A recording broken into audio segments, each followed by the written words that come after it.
Bueno, gracias por venir. Una vez más estamos aquí en la iglesia Alfa y Omega y hemos terminado la serie que habla acerca de Jesucristo y las diferentes unciones que Jesús tiene y cómo relacionarnos con estas unciones en el reino de los cielos.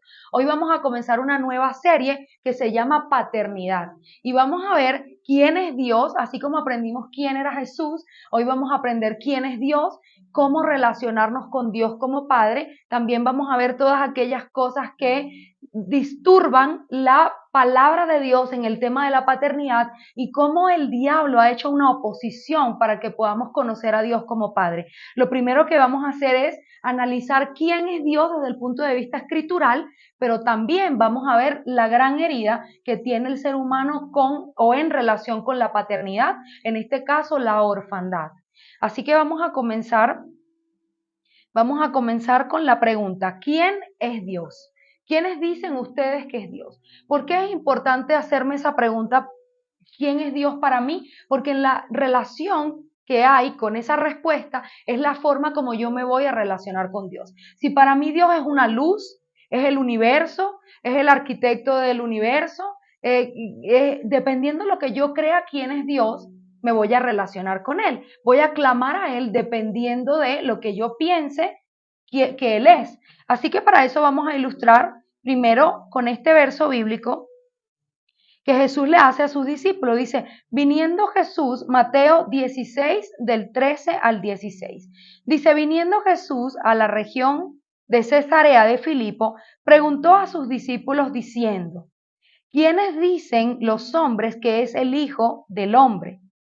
Ellos dijeron, unos dicen que eres Juan el Bautista, otros Elías, otros Jeremías, otros algunos de los profetas. Y él le dijo, ¿y vosotros quiénes dicen que soy yo? Respondió Jesús Pedro y dijo, tú eres el Cristo, el Hijo del Dios viviente.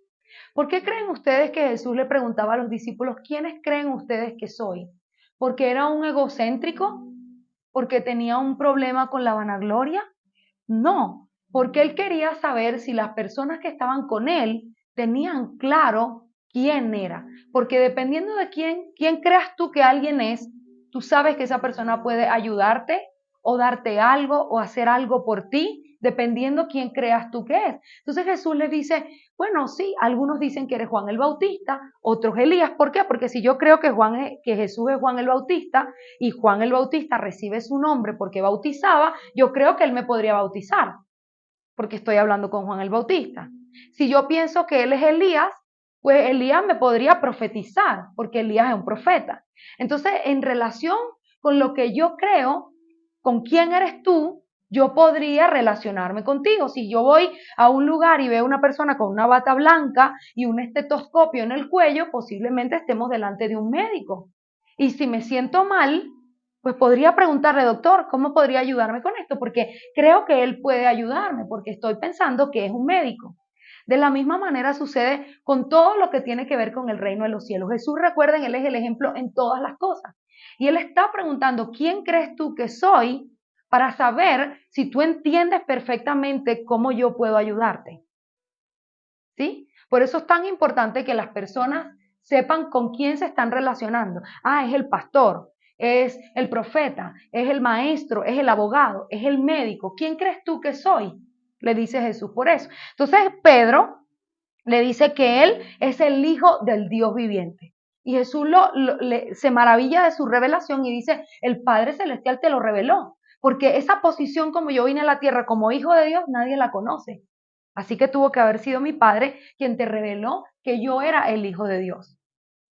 En el sentido de ser hijo de Dios, ahora sí me puedo relacionar contigo, porque Él le dice, tú eres el Cristo, que quiere decir el ungido.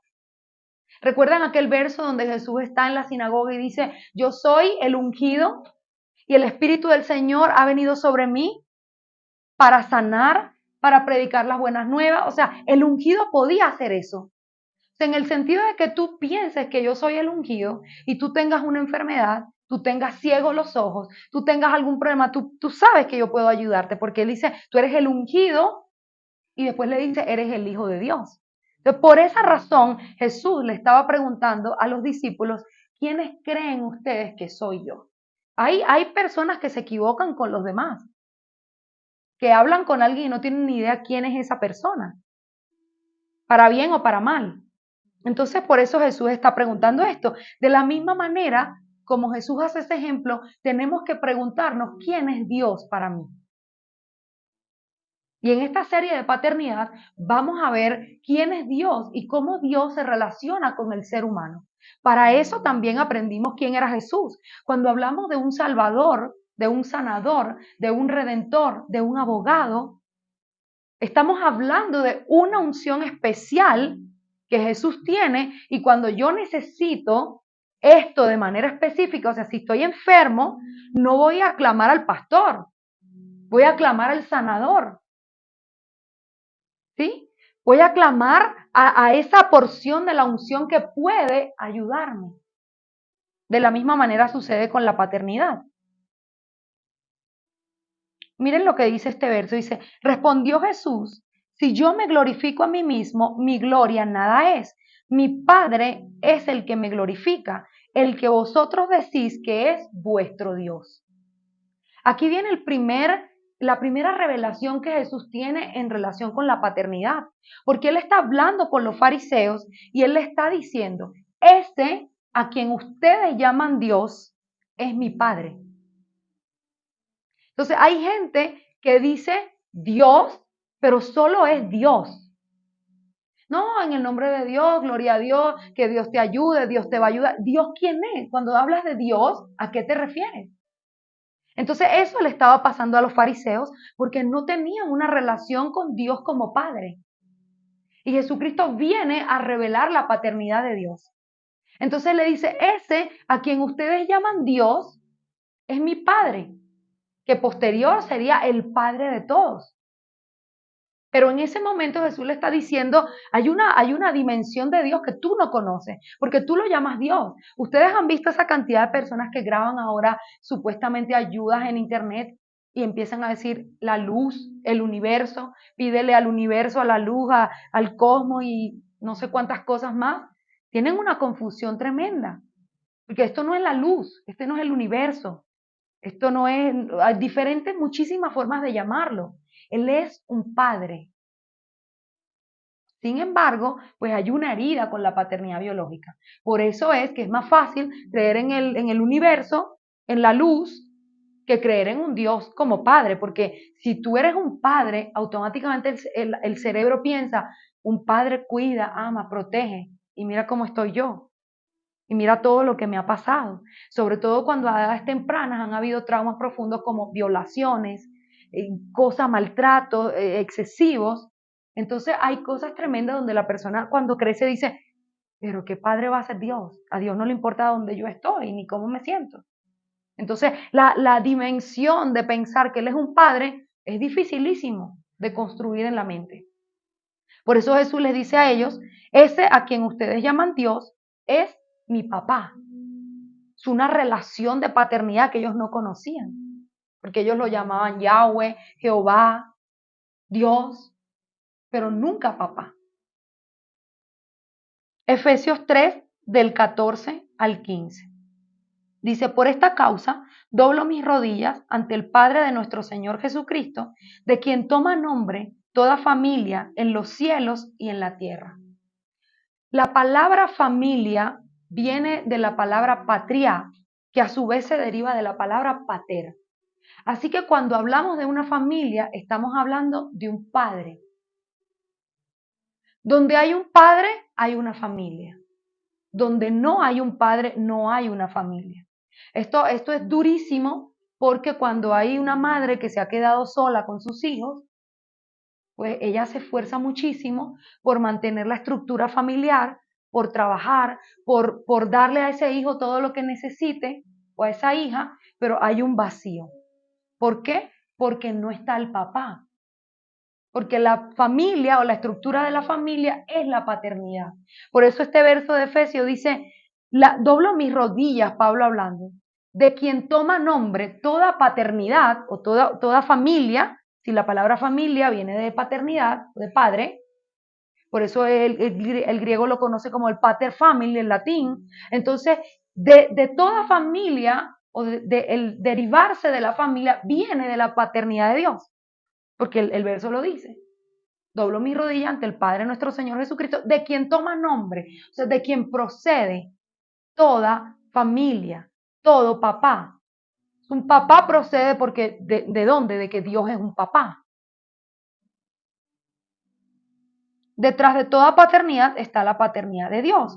Primera de Corintios 15, 49. Aquí viene uno de los problemas grandes. Dice, y así como hemos traído la imagen del terrenal, traemos también la imagen del celestial. ¿Qué significa eso? Si yo les digo, piensen en un ojo espiritual, ¿qué es lo primero que vamos a pensar? En el ojo que tenemos acá, en la cara. Porque no hay una forma de concebir un ojo espiritual si no tenemos una imagen real de un ojo. ¿Sí? Amén. Piensa en un corazón espiritual. ¿Cómo es un corazón espiritual? Automáticamente conectamos con sentimientos, emociones, con la forma que tiene el corazón, porque es lo que entendemos de lo que un corazón es. La escritura dice, lo físico nos muestra lo espiritual. La naturaleza nos muestra muchas veces cómo opera el mundo espiritual, las cosas físicas, las creadas. Entonces aquí hay una imagen, dice la escritura, esa imagen terrenal que tengo me trae una imagen celestial. Entonces, cuando yo pienso en la palabra papá, ¿qué siento?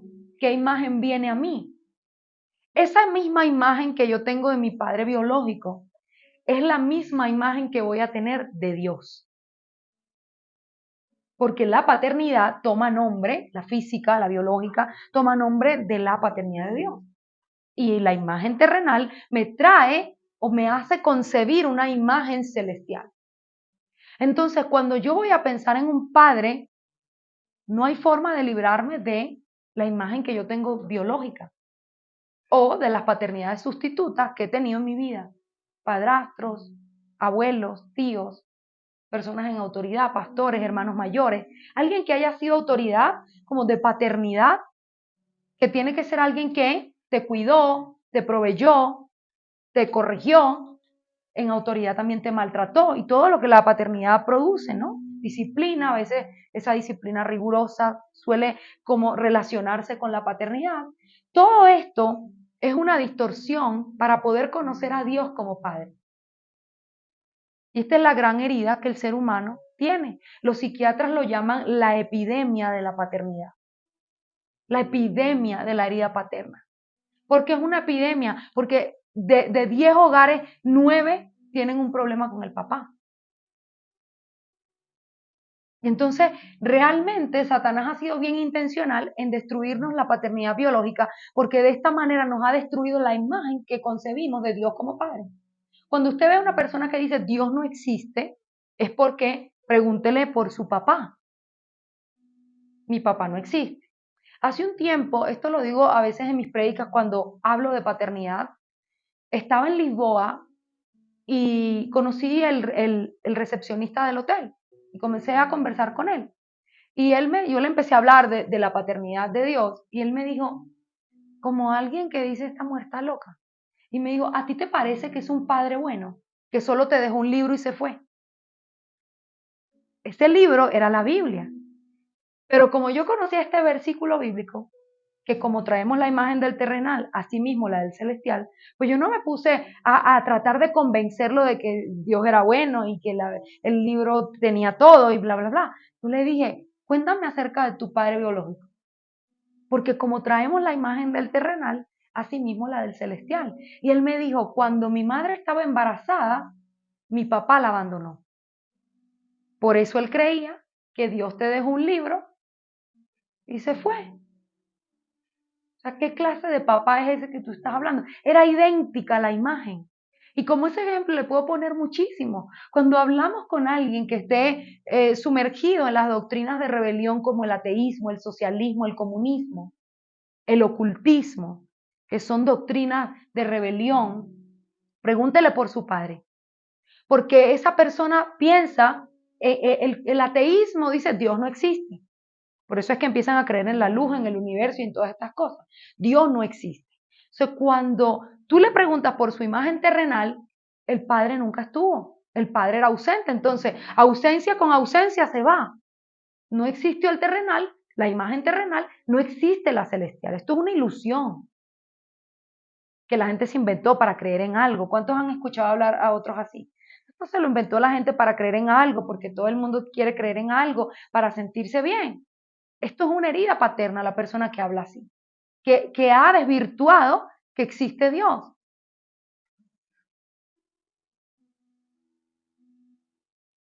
Dice Primera de Corintios 11:7. Porque el varón no debe cubrir la cabeza, pues él es la imagen y la gloria de Dios. Pero la mujer es la gloria del varón. Esto es un versículo bien tremendo, porque pone al hombre en una posición de liderazgo, de autoridad, de cabeza.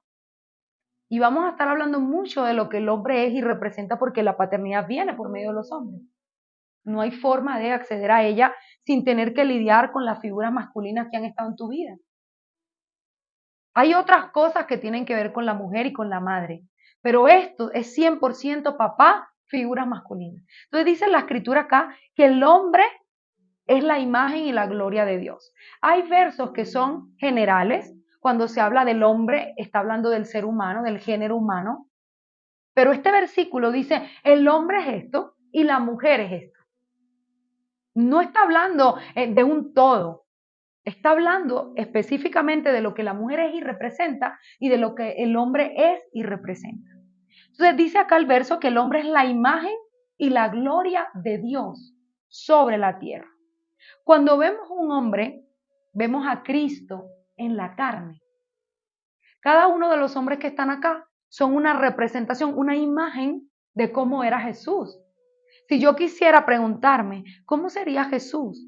Olvídense del Jesús italiano de ojos azules, de cabello ondulado, olvídense de Roma y la constitución de la imagen de Jesús. Siempre digo que una vez estaba con una amiga que es de Guinea-Bissau, africana, completamente negra, y ella me dijo, yo no creo en tu Dios, porque tu Dios es rubio, yo soy negra. Y ella no se entendía con esa imagen, porque esa imagen no se parece a mí. Esa imagen no tiene nada que ver conmigo. La imagen que ustedes veneran es una imagen rubia.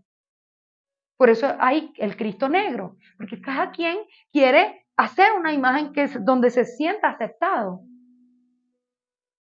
Entonces dice acá que el hombre es la imagen de Dios. ¿Cómo será Dios?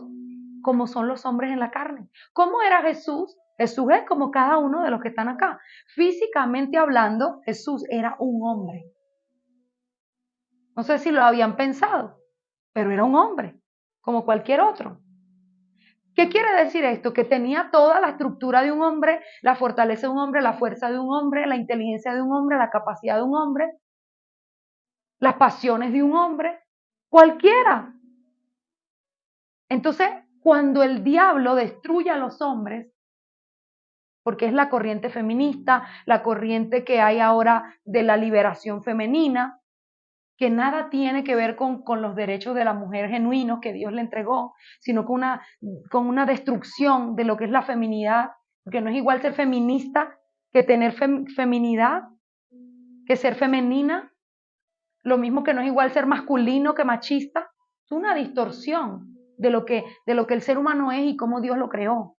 Entonces dice aquí que el hombre es la imagen y la gloria de Dios. Donde usted ve a un hombre en la carne es como ver a Jesús en la carne. Entonces, esto para los hombres que nos están mirando y para los que están acá. No eres un perdedor, un don nadie. Eres la imagen de Dios sobre la tierra. El verbo se encarnó en un hombre. No crucificaron a una mujer, mis amadas feministas.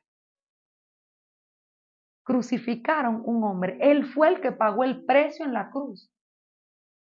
¿Y por qué esto? Porque a Dios le plació, porque Dios tiene su manera, su forma, sus diseños. Dios lo hizo así. Hizo que Él fuese el que se sacrificara. Y esto es el orden perfecto. Miren, si usted tiene una persona con usted, hombre, es una mujer y nos oye, y hay una sola silla y los dos están cansados, y él se sienta, le doy permiso que lo bloquee del WhatsApp. Si hay una necesidad y hay dos, y él suple su necesidad primero, este hombre no está redimido. ¿Saben por qué? Porque el hombre fue diseñado para sacrificarse. Cuando un hombre es femenino, cuando un hombre tiene una constitución herida de sí mismo, el hombre comienza a manejar sus necesidades anteponiéndolas a la mujer con la que está. Ante los hijos, imagínense tener ser hombre y tener una niña, una hembra, adolescente, y hay una sola silla y él se sienta. ¿Qué imagen creen ustedes que eso va a generar en ella? No, el hombre puede ser fuerte, el hombre puede sacrificarse porque Dios lo diseñó de esa manera. Como lo hizo Jesús. Recuerden siempre, Jesús es el ejemplo en todas las cosas.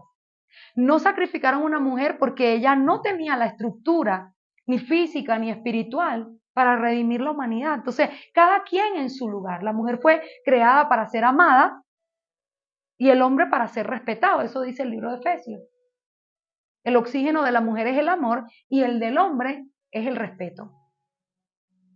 Pero ese respeto también lleva consigo una protección para los que, donde hay un hombre tiene que haber un orden, una protección, no un caos. Si hay un caos es porque ese hombre está en desobediencia. ¿Recuerdan a Jonás?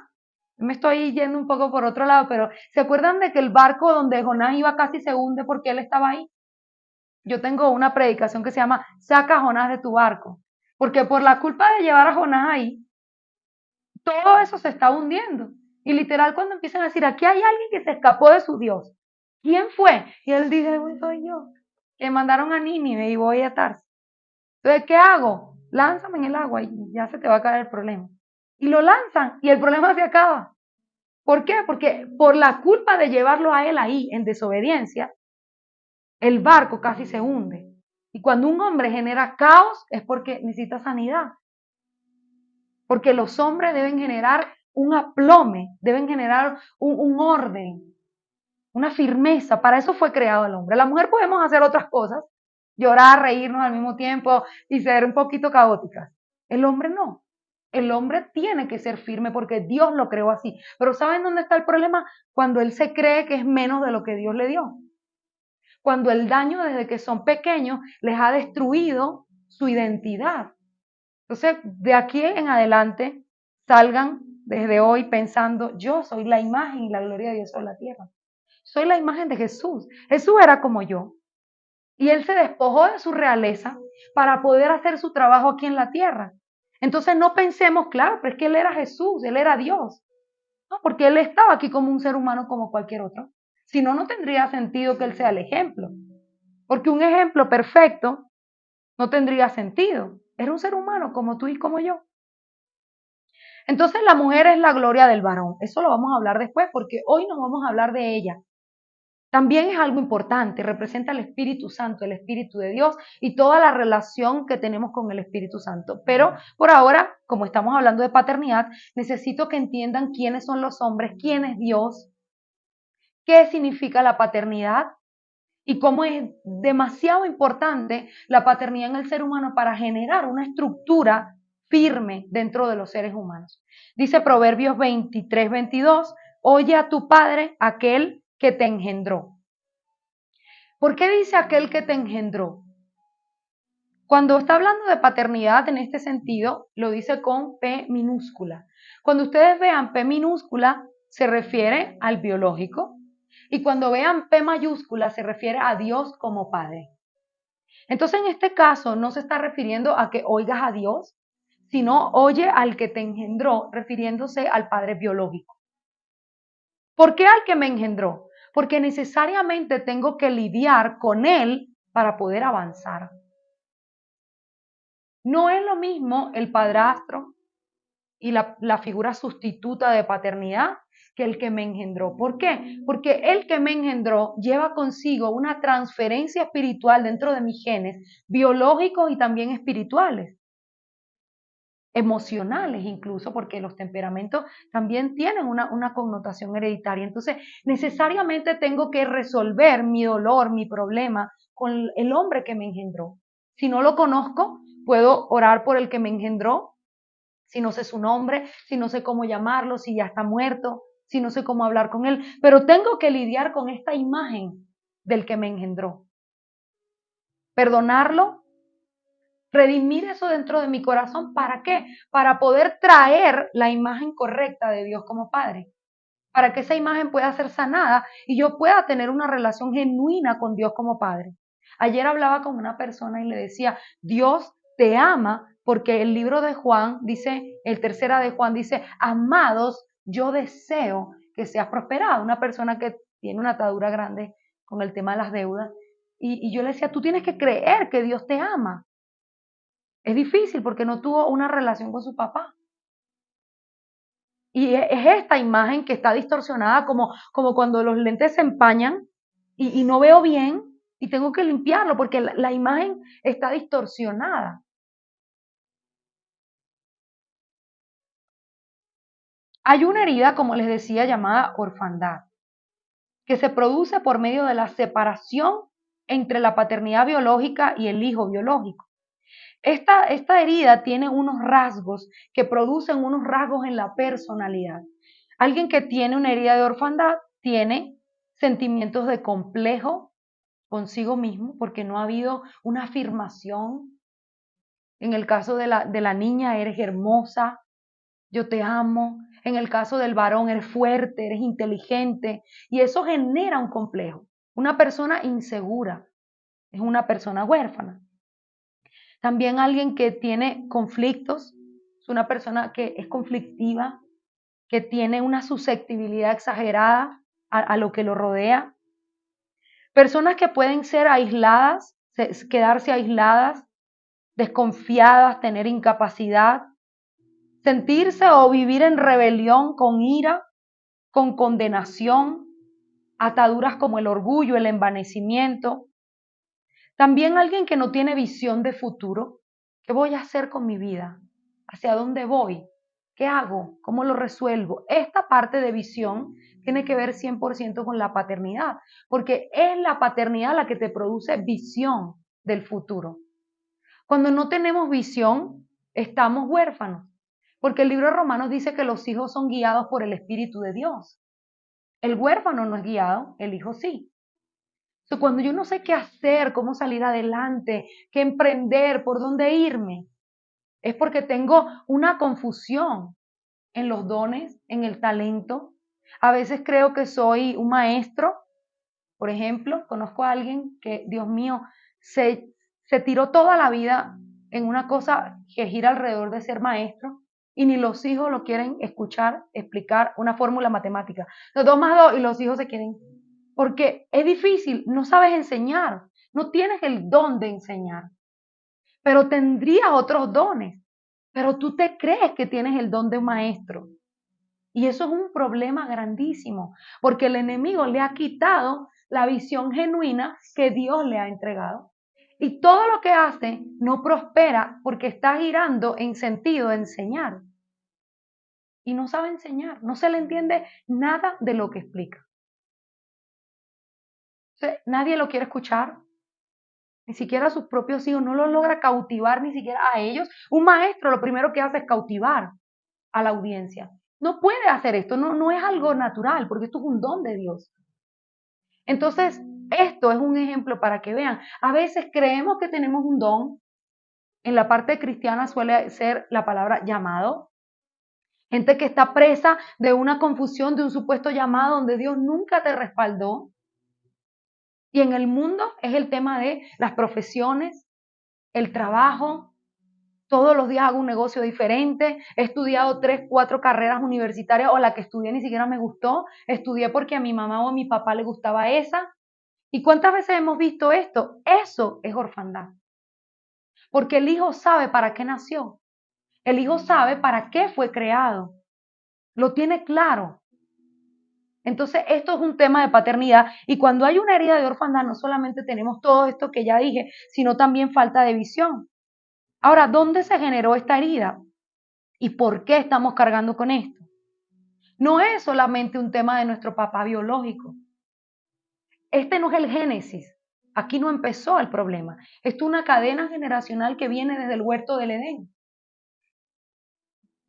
La genealogía de Jesús dice en el Lucas 3:38, termina diciendo, hijo de Nos, hijo de Set, hijo de Adán, hijo de Dios. Adán estaba en el huerto del Edén en calidad de hijo de Dios. Cuando Adán pecó, quedamos todos huérfanos. Por eso la Escritura dice, por un hombre entró el pecado al mundo. Cuando él pecó, toda la humanidad quedó en orfandad. Se distorsionaron todas las familias. Nos separamos de Dios como Padre. Entonces no es culpa de su papá o del mío. Esto ayuda mucho a perdonar. Entender ayuda a perdonar. Porque no es algo intencional contra ti. No fue un plan que tu padre intencionó contra ti o porque él tenga un reproche contra ti. Es algo que está fuera de su esfera de control. Es algo generacional que viene desde el huerto del Edén. Antes de que tu padre tuviera conciencia, ya esto era. Ya esto existía. Ya esto estaba rodando entre la sangre de uno y del otro. Entonces, tenemos que entender que es algo generacional y lo causó la desobediencia de él en el huerto. Por eso quedamos separados, pero esta es la razón por la que Jesús dice, no los dejaré huérfanos. ¿Por qué dice la palabra huérfanos y no dice no los dejaré tristes, no los dejaré afligidos, no los dejaré solos? ¿Por qué usa la palabra orfandad, huérfano? Porque esa era la condición del ser humano. Entonces, cuando Adán peca, se perdieron las cosas que generaba la paternidad. Provisión, protección, autoridad, identidad. La primera semana o la primera explicación después de quién es Dios es identidad. Porque yo necesito saber quién soy. Así como necesito saber quién es Jesús, necesito saber quién es Dios, necesito saber quién soy yo. Y por eso empezamos con ese tema la primera semana, porque vamos a hablar de paternidad. Entonces, para yo poder entender quién soy, tengo que entender quién es Dios, porque yo fui creado a su imagen. Mi imagen es su imagen, pero si yo no conozco su imagen, si yo creo que soy del universo, de la luz, hijo de la luz, yo me confundo, yo no sé quién soy. Creencias como que ser de una manera fisiológicamente hablando y la fisionomía física es bueno, entonces si no soy así, estoy mal. Esas son creencias equivocadas, pero eso es porque no sé quién es Dios como Padre. Entonces perdimos todo lo que el huerto del Edén producía. El significado griego de la palabra huérfano significa órfanos, que quiere decir incierto y afligido. Eso en el griego, pero quiero decirles algo, la palabra de Dios entera en la Biblia, la mitad, que es el Antiguo Testamento, el original es hebreo, escrita en original en hebreo, y la otra parte, el Nuevo Testamento, fue en griego. O sea, hay diferentes significados dependiendo de qué lado de la palabra está este significado. La palabra órfanos en griego significa afligido. O sea, cuando Jesús dice no los voy a dejar huérfanos, está diciendo no los voy a dejar afligidos, no los voy a dejar en esta incertidumbre. Pero la palabra más profunda, huérfano en el hebreo, que está en el Antiguo Testamento, viene la profundidad completa. Dice, significa ayin, que quiere decir ser nada, no existir, no tener valor, incurable, infinito. Y además quiere decir, en sentido de pregunta, ¿dónde o de dónde? Entonces imagínense esta herida lo que te hace sentir. No soy nada, no soy nadie, incierto. ¿Dónde o de dónde? ¿Qué significa eso? ¿Quién soy? ¿De dónde vengo? ¿A dónde voy? Esto es como un limbo espiritual en lo que la persona cae, hasta que puede conocer la paternidad. ¿Recuerdan la prédica de la primera vez que se llamaba El Hijo de Dios? Cuando hablábamos de Jesús, ¿cuáles eran sus declaraciones como hijo? Y él decía, yo sé de dónde vengo y a dónde voy. Jesús sabía eso porque él era el hijo. Pero el huérfano no sabe dónde viene, no sabe dónde va, no sabe quién es, no sabe para qué está aquí. Por eso es que hay sentimientos de suicidio, porque vivir por vivir.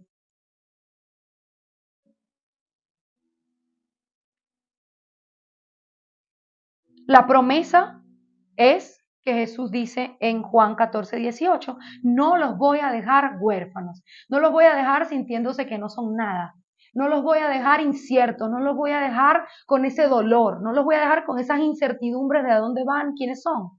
Eso quiere decir Jesús cuando dice no los voy a dejar huérfanos. Entonces, la palabra engendrados viene con una revelación tremenda. ¿Por qué? Porque la escritura dice en el libro de Romanos 8:15, dice, pues no habéis recibido el espíritu de esclavitud para estar otra vez en temor, sino que habéis recibido el espíritu de adopción, por el cual clamamos, Abba, Padre. El espíritu mismo da testimonio a nuestro espíritu de que somos hijos de Dios. ¿Cómo se llama el espíritu que resuelve este problema? Adopción. ¿Ven? Porque hay una sinergia entre no los dejaré huérfanos y enviar un espíritu de adopción. Hay traducciones incluso bíblicas que están en error cuando dice no los dejaré solos, no los dejaré tristes. No, porque no puede haber una sinergia entre triste y adopción. La palabra correcta es huérfano. ¿Por qué? Porque solo el huérfano es adoptado. O sea, ¿a qué tengo que clamar? Dice que voy a clamar Abba Padre, por eso cantábamos esa alabanza inicial. Voy a cantar Abba Padre cuando venga este espíritu de adopción a mí, que quita por completo el problema de quién es mi padre biológico y cuántas cosas me hizo. Porque al perdonarlo y al resolver esta imagen, él va a salir de la ecuación. Y voy a traer esa imagen correcta de Dios como Padre. Y ese espíritu viene con una asignación. Cada espíritu, quiero que sepan que cuando lean la palabra espíritu, hay una asignación. Espíritu Santo viene a traer santidad. Espíritu de amor viene a traer amor. Cada espíritu en su esencia es lo que es. El espíritu de adopción lo que va a hacer es adoptarme. ¿Para qué me va a adoptar? Para que yo pueda ser un hijo. Piensen en la imagen de un niño en un orfanato. Cuando él es adoptado, él está feliz, va a tener un cuarto. ¿Han visto las películas? Lo buscan ahí, él está con un poco de niños hacinado, triste, solo. Tiene un sentimiento de que nadie lo quiere porque adoptan a los demás. A él no, él está solo, no le importa a nadie. Y el anhelo de él es que alguien venga y lo adopte. Cuando alguien por fin lo adopta, él está feliz, llega, le dan un cuarto, un sentido de pertenencia, una herencia, un apellido, automáticamente viene a tener el apellido de esa familia, unos privilegios. Esto es lo mismo que hace Dios. La imagen terrenal de un niño en adopción nos revela cómo es nuestra imagen celestial de adopción, idéntico. Las cosas que existen nos revelan las cosas que no existen o que no existen en el plano físico, sino espiritual, para que las podamos entender. Porque cuando tenemos esta herida nos sentimos tal cual como un niño de ese orfanato, aunque tengamos papá, aunque tengamos mamá. Esto es una cosa espiritual. Por eso Dios dice espíritu de adopción, porque es una cosa espiritual que viene a romper la herida, que viene a destruir el vacío y nos da sentido de pertenencia. Esto es lo que hace Dios como Padre. Nos da sentido de pertenencia, nos da un nombre, un apellido, una herencia, un lugar en la tierra. Porque a veces nos sentimos que en ninguna parte encajamos. Cuando hay ese sentimiento de rechazo, vamos a ciertos lugares, hacemos el esfuerzo de ir a ciertas reuniones o a ciertos lugares y nos vamos de ahí porque decimos que no pertenezco ni aquí ni a nada, en ningún lugar. En ningún lugar estoy bien. Eso es una herida de rechazo.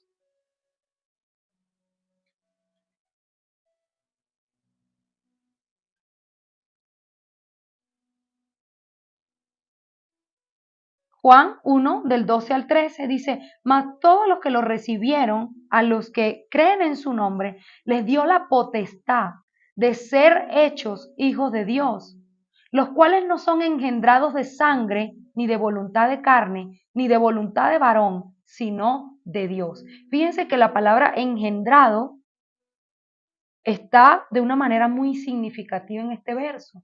Por eso hablábamos de ser engendrado, porque ¿cómo lo va a hacer Dios? Él va a engendrarnos para que seamos sus hijos. Es la única forma de que Él sea nuestro papá. Por eso es que la paternidad y la paternidad espiritual es una cosa demoníaca cuando un hombre toma la paternidad de Dios. Esto no es bíblico y no es lo que vamos a hablar ahora, lo vamos a hablar más adelante en detalle, pero tiene la clave aquí en ser engendrado. Dice, para que yo sea tu padre, yo te voy a engendrar de una manera que no tiene nada que ver con la voluntad del varón, es decir, la voluntad humana, no tiene nada que ver con la voluntad de la sangre, es decir, la forma como se engendra un bebé, no tiene nada que ver con eso. Es algo espiritual que yo, Dios, directamente voy a hacer. Te voy a engendrar como se engendra un hijo y nadie puede intervenir en esto. Es algo entre tú y yo. Juan 4:24 dice, Dios es espíritu. Por eso esto es algo espiritual. Entonces, ¿quién es Dios? Dios es un padre, Dios es un espíritu, que viene por medio de la adopción a darme un testimonio, porque ni siquiera es hacerme sentir, porque hacerme sentir estarían los sentimientos en el alma, sino que viene a darme una convicción en el espíritu. Le da testimonio al espíritu. Dice la escritura que la sangre, el agua, dan testimonio. Las cosas espirituales dan testimonio. Uno dice, ¿cómo es eso de dar testimonio? Bueno, yo no sé qué es, pero yo sé que es verdad. Yo no sé por qué voy a ese lugar o por qué voy a esa iglesia. No lo sé. No sé si esa gente está loca o es verdad, pero hay algo que me da testimonio dentro de mí. Entonces eso es algo espiritual, no es almático.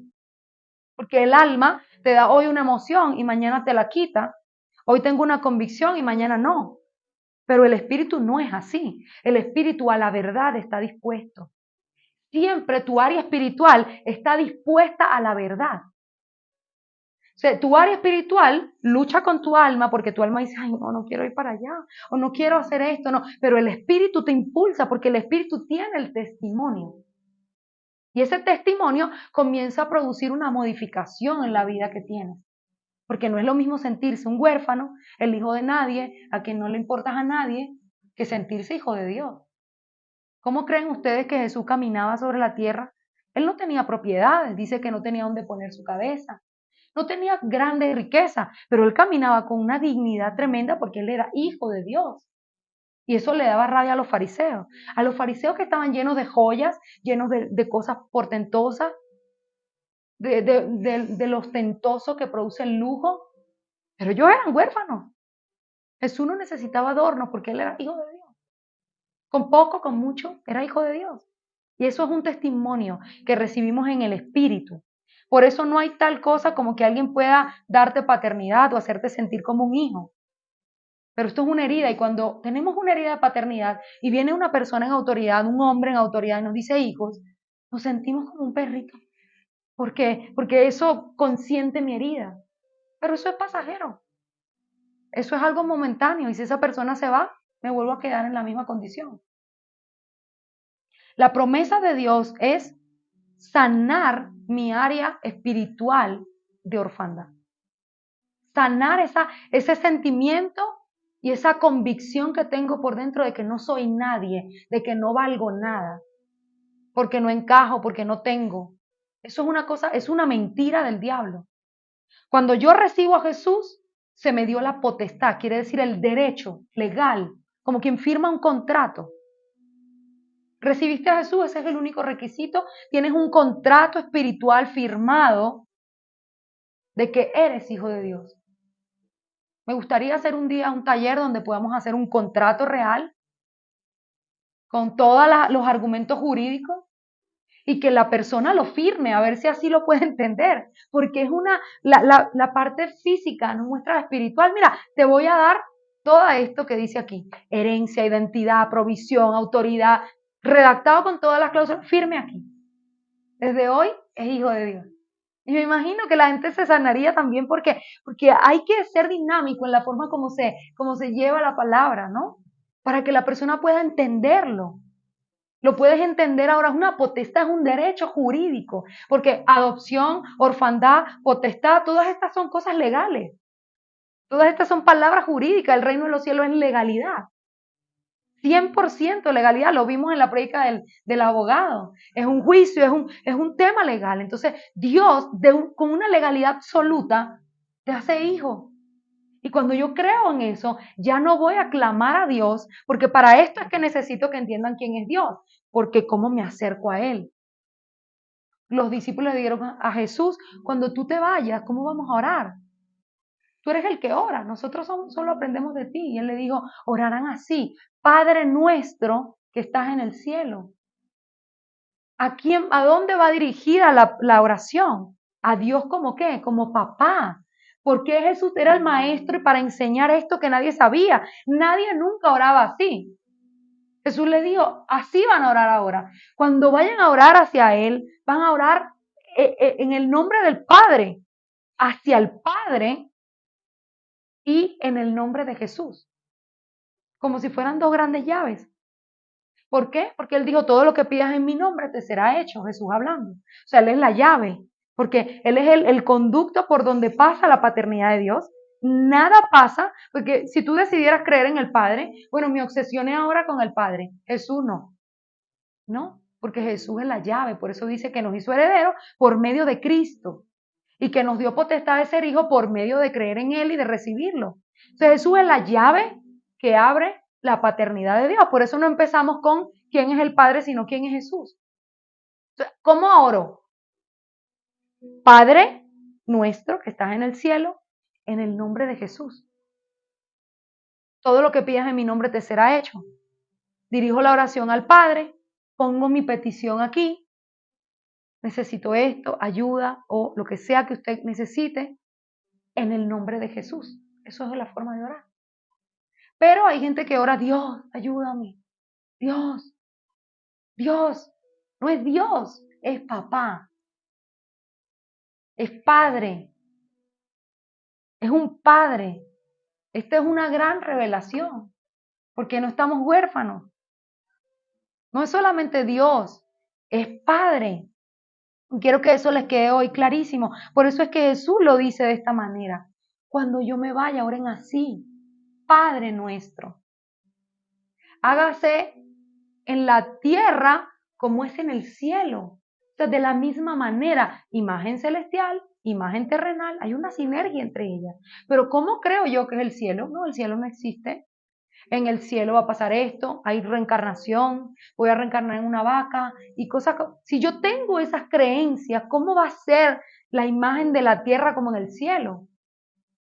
Esta es la confusión que hay entera en el mundo. Porque ¿qué es lo que creo? ¿Cómo me acerco a Dios? ¿Cómo le pido? ¿Cómo tengo una relación con Él como papá si no lo conozco? ¿Cómo le pido consuelo o que me dé un consejo si nunca tuve un padre que lo hiciera?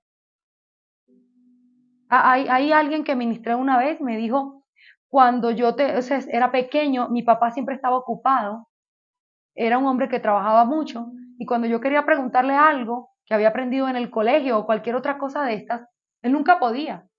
Entonces ahora yo creo que Dios está muy ocupado, que Él está muy ocupado. Y mi propia mamá, ella me decía, yo nunca oraba porque yo pensaba que Dios era como un gran empresario que tenía muchas cosas que hacer. Y su papá era un hombre que era un empresario en Barranquilla que vendía cosas como al mayor, granos, cosas así de estas, y siempre estaba ocupado. Y ella creía que así era Dios. Él estaba siempre ocupado. Y así ella se imaginaba a Dios, como alguien que está todo el tiempo dirigiendo, ya vaya, ahora te atiendo. Y así, entonces, esa imagen decía como que, bueno, sí creo en Dios, creo que Dios es bueno, porque su papá había sido alguien bien, pero no puedo creer que si yo le voy a demorar una hora en unas preguntas, él me va a atender. ¿Ven? O sea, y si seguimos sacando, vamos a encontrar demasiadas imágenes. Yo creo que cada uno de los que estamos acá y de los que nos escuchan van generando su propia imagen. Eso es importante porque así voy entendiendo por qué es que me cuesta relacionarme con Dios como Padre. Hay una gran forma del Señor restituir esta herida que es por medio de la adopción. Pero también está el verso de Lucas, ya con esto casi estamos terminando. Lucas 1 del 16 al 17 dice, Él hará que los hijos de Israel se conviertan al Señor Dios de ellos, e irá delante de Él con el espíritu y el poder de Elías, para hacer volver, la palabra volver significa restituir, restablecer, quitar la enemistad, apaciguar. como quien tiene un pleito con alguien y esto viene a paz. Esa palabra volver es la misma que usa la escritura cuando dice que el hijo pródigo volviendo en sí. Él estaba mal, él estaba comiendo algarrobas, él estaba queriendo comérselas, ni siquiera se las estaba comiendo. Y dice que volvió en sí y fue restituido y restablecido en todo. Entonces dice aquí que Dios va a hacer volver el corazón de los padres y los hijos. Para preparar al Señor un corazón bien dispuesto y va a traer a los rebeldes a la prudencia de los justos. He dicho muchas veces que la rebelión es una característica distintiva de los huérfanos. Una persona rebelde es una persona que ve la autoridad como autoritaria, como abusiva, y es alguien que todo lo que sea autoridad, pues no le gusta. No le gusta llamar a las personas en autoridad como son, no le gusta tratar al fiscal, al agente de tránsito, a las personas que... No, todo lo que sea ley, autoridad, no les gusta. Es una persona rebelde, es una persona que cuestiona todo, que cree que es muy inteligente porque tiene muchos argumentos. No, es una persona que no se somete en todas las áreas. Si no te sometes ni contigo mismo para tener dominio propio para ti mismo, en cualquier área que tú quieras decir no y dices sí, pues ahí tiene un problema de rebelión. Sé que esto está mal para mí mismo y lo hago porque soy rebelde y lo hago conmigo, con mi papá, con mi mamá, con la gente que me rodea, con las personas con las que convivo. Es una herida. Y el Señor dice, yo voy a traer, el que está herido lo voy a traer para que se reconcilie con su Padre. ¿Para qué quiere hacer Dios todo esto? Para que podamos tener finalmente lo que la paternidad produce. Dice Malaquías 1:6, dice, el hijo honra al padre y el siervo a su señor. Si pues yo soy padre, ¿dónde está mi honra? Y si soy señor, ¿dónde está mi temor? El Señor como padre quiere honra, pero Dios no es un padre como estos que hemos visto a veces que son machistas, que dicen, yo quiero honra como papá, quiero respeto, pero no te pago el colegio, te regaño, te parto la boca si llegas a decir grosería, te pego, pero todos los días me sacan del colegio porque no tengo pagado el colegio. ¿Sí? ¿Cuántos han visto un papá así? Soy el padre y soy autoritario y te reprendo, pero tus necesidades básicas no están cubiertas. Pero pasas hambre, pero te golpeo, pero te maltrato. Dios como papá no es así. Él dice, si yo soy tu padre, ¿dónde está mi honra? ¿Pero para qué? Para Él poder darte todo lo que la paternidad produce. Lo que Adán perdió en el huerto del Edén, que básicamente es identidad, autoridad, provisión, protección y propósito. Dios no es un padre tirano, Dios es un padre bueno, un padre amoroso, un padre proveedor, un padre lleno de benevolencia, que si te equivocas, él te ayuda, Él te levanta del piso.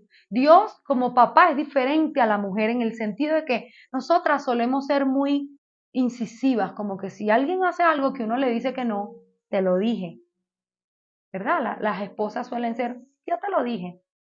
Y si la mamá, el hijito se le cae, no te montes ahí, no te montes ahí, se cayó el muchacho, se lo dije.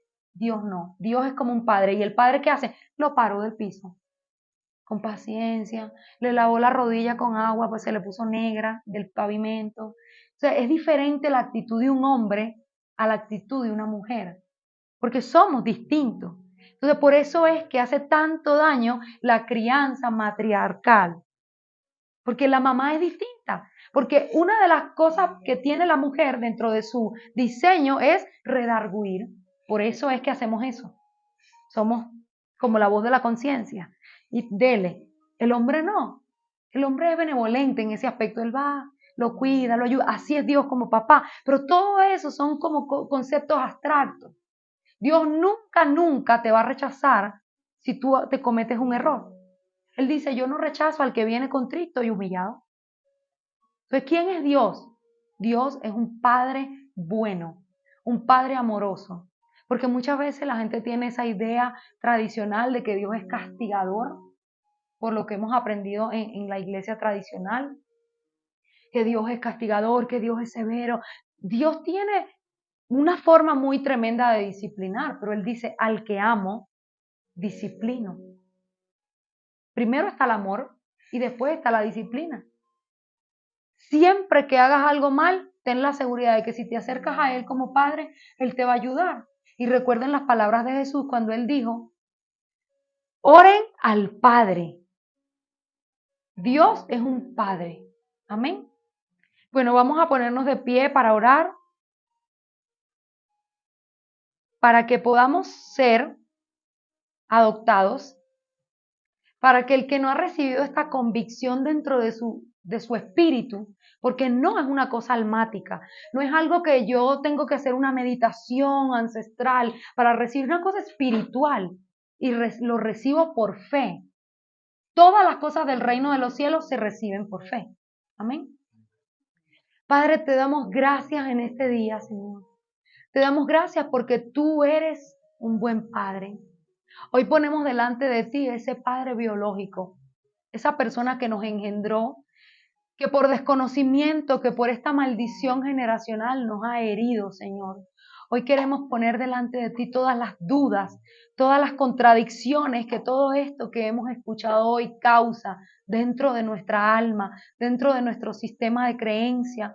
Hoy decidimos dejar de juzgarte porque si tú eres bueno, porque tantas cosas nos han pasado, porque estoy como estoy, porque me tocó nacer en la familia que era distorsionada o mala.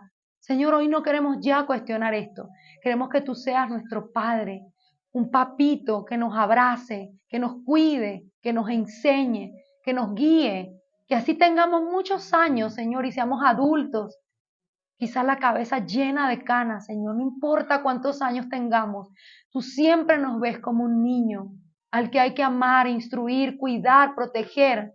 Hoy ponemos todas nuestras necesidades delante del trono de la gracia, todas las necesidades emocionales, las necesidades de provisión, la confusión de la identidad, de si soy bueno, soy mala, la confusión que produce la condenación.